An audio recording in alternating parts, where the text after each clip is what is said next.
All right, here we are. Got my garden plan drawn out, and this is your video 3.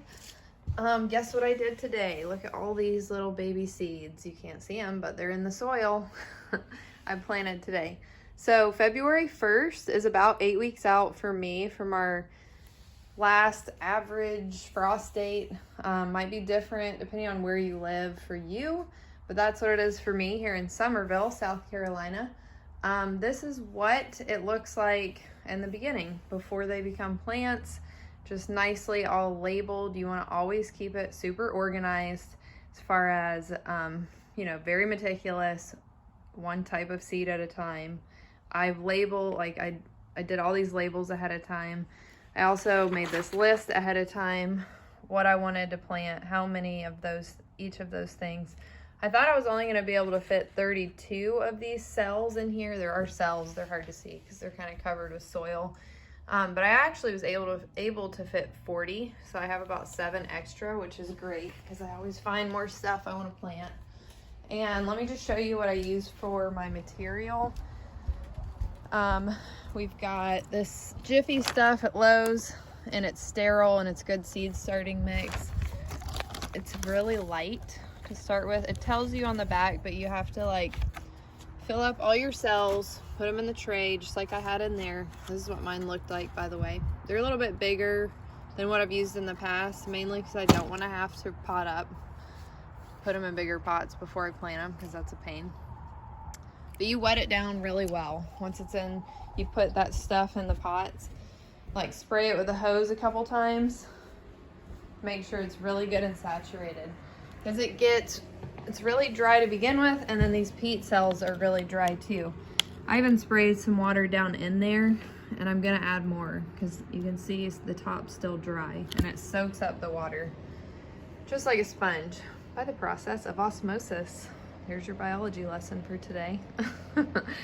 Anyway, have a good plan, write it out, get organized, label things one at a time, or else you're gonna end up with wrong plants, and it's just, nobody wants that. So once I've got it all pretty and labeled and ready to go, I put my little greenhouse lid on top. And this was like a little setup I got a couple years back. These little lids are good for keeping the humidity in to begin with.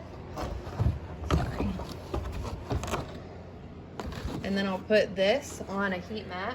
Over there is my heat mat. I think I got that at Lowe's as well. And that'll go on there. I'll keep them at 75 to 80 degrees. Peppers really need that.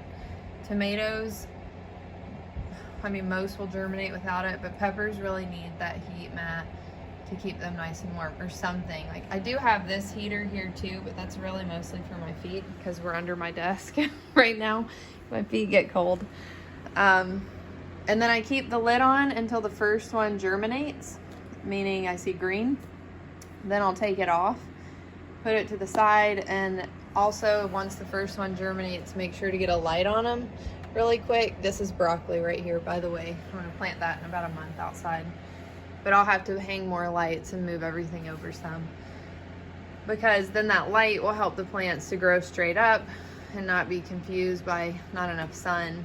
Even though this is a sunroom, it still doesn't really do, it's not enough. They just get really scraggly looking, and I've tried that before without lights, but I need them. And so this is my seed starting day, February 1st. Very exciting. And so I'll get those on that heat mat next. And then the next video I'll probably do is gonna be on getting the garden ready. I'm still waiting on the soil results, the analysis results. So hopefully I'll get those from Clemson. I think they're supposed to be emailed to me within the next week or so. From there, I'll know if I need to add fertilizer for different nutrients, or if I need to add lime to bring the pH up, which I'm suspecting. Also, I will add probably lots of organic matter to my garden, just like a good pile of leaves everywhere on top, just like a good layer. And then I'll get that tilled in when it's not too wet.